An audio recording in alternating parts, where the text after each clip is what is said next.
Education in America, especially in Clay County, is in a decline, which is something that can be widely acknowledged. Only 35% of Americans are satisfied with their education, and 8% decline from statistics recorded in 2024. This exact situation that America is facing is mirrored in the lowest ranking public high school in Clay County High School, which was once a prominent and dominated center for education, fostering future sheriffs and Olympians, has now been outranked by schools built in the 90s and 70s such as Fleming Island High School and Oak Leaf High School. How has a flagship school of the district ended in such a state like this? From our research, we have narrowed it down to a few reasons. These reasons include social economics, motivation of the staff, and negative reinforcements of the parents. In 1936, the first iteration of Clay County High School was founded by the old jail in Green Cove Springs, Florida. Between the 1950s and the 1960s, location changed to the school which is now known as Green Cove Junior High. In 1971, Clay County moved to its final and current location a little ways up the road. Between then and now, a steep decline has been observed in the quality of education and the quality of students who emerge from Clay County High School itself. Growth has been completely stagnant. For example, between 2019 and 2025, the math proficiency has remained at 43%, and the reading proficiency has remained at 52%, which, compared to other schools, is already a very low percentile. AP participation and passing has decreased from 79% to 68.3%. Interest in enrolling in a college or future education has dropped from 50% to 38%. In fact, even by ignoring a decline in the quality of education at Clay, general statistics show that Clay High School is behind in a lot of ways, whether in the quality of education, lack of motivated staff, or in how the school is producing graduates not fit for the modern century. We'll be trying to get at the bottom of this problem to see why Clay High School is in the state it currently is. In a larger way, our findings are what issues are plaguing Clay High School could allow us and other schools to generate further solutions for how to solve issues in other schools and experiencing the same issues. Bye. Bye. Bye. Bye.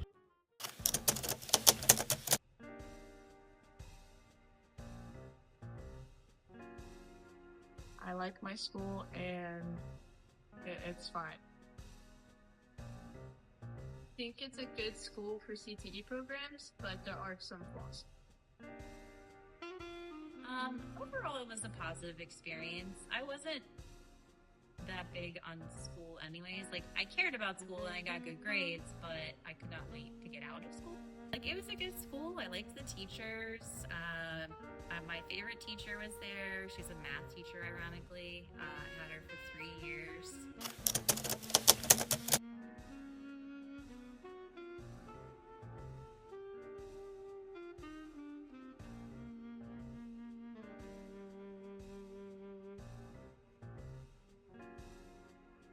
I was under the impression that things were going really well over there.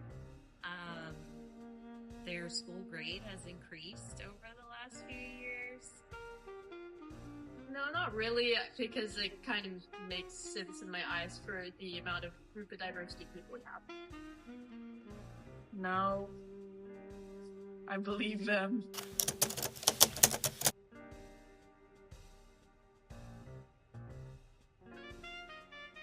I think the school is lacking in the math department, and the statistics are showing that, and they could, replace some of the teachers. I don't know that I know enough about the current day Clay High School to really answer that question. We need better teachers for the programs that they're providing for us.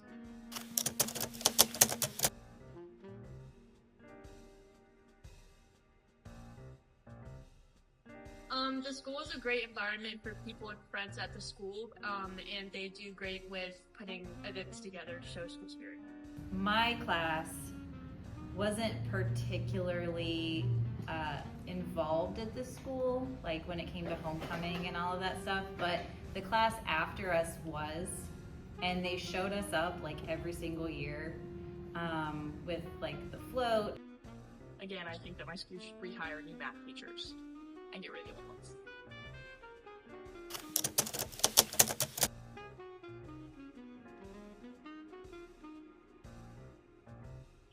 I think it's a good competitive school for what they provide, but we also provide something different. I think that Clay High needs some new football coaches, and it looks like AP coordinators, because they haven't got much tests.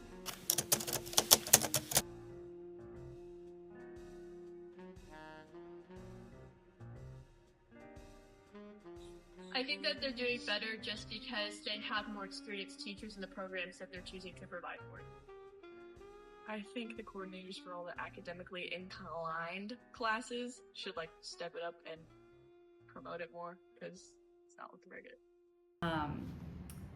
When we went to Clay High School, it was higher ranked and it was one of the #1 schools in the county at that time. And then when all the Fleming Island kids came here, that school dropped.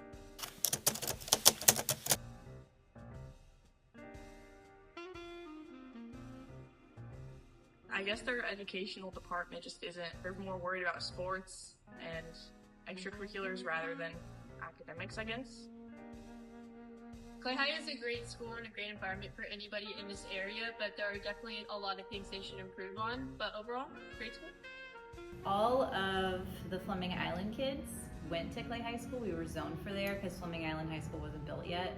And so it was a lot, I feel like Fleming Island High School. We were all at Clay High, so it was just normal.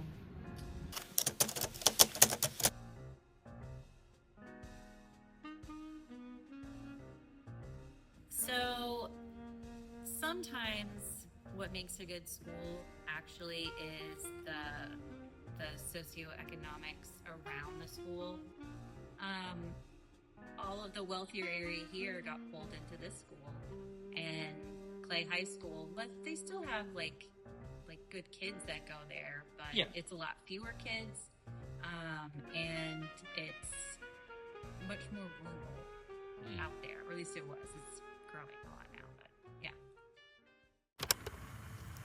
Along with the responses shown, we've got first-hand accounts from students currently enrolled at Clay High School who have been offered to be part of this process. Students have noted that Clay High School has faced economic hardships emphasized by the 4 to 6% of students enrolled at Clay High School being economically disadvantaged, posing issues for management and funding for the high school.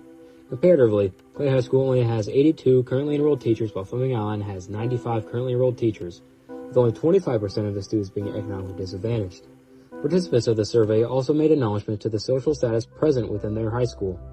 They have remarked on many instances of bullying present with a lack of support by the students just standing by and adults' lack of involvement. First-hand accounts have also remarked that a solid portion of teachers lack passions for teaching and overall underperforming significantly compared to the standard that they should be for their students. This sentiment varies among standard AP and A students, who most of their responses gave more praise towards Clay High School's ACE program. As we reach the end of today's presentation, let's take a moment to find a conclusion to all this. Clay High School, once recognized as a place that nurtured the best and brightest in years past, has lost much of its standing and has fallen into a growing list of ongoing challenges that still affect it today. Over time, Clay High School has steadily declined in its overall educational success for its student body. Economic struggles have only worsened these problems, reducing pay and funding for their programs, teachers, and student resources. Social climate has also declined, with an increase in bullying and a decrease in accountability. Teacher engagement, both in enthusiasm and effectiveness, has noticeably dropped, impacting college readiness and the overall achievement of students. With these factors considered, we can ultimately answer the question of Clay High School's decline as a result of socioeconomic struggles, decreased staff motivation, and limited involvement from authority.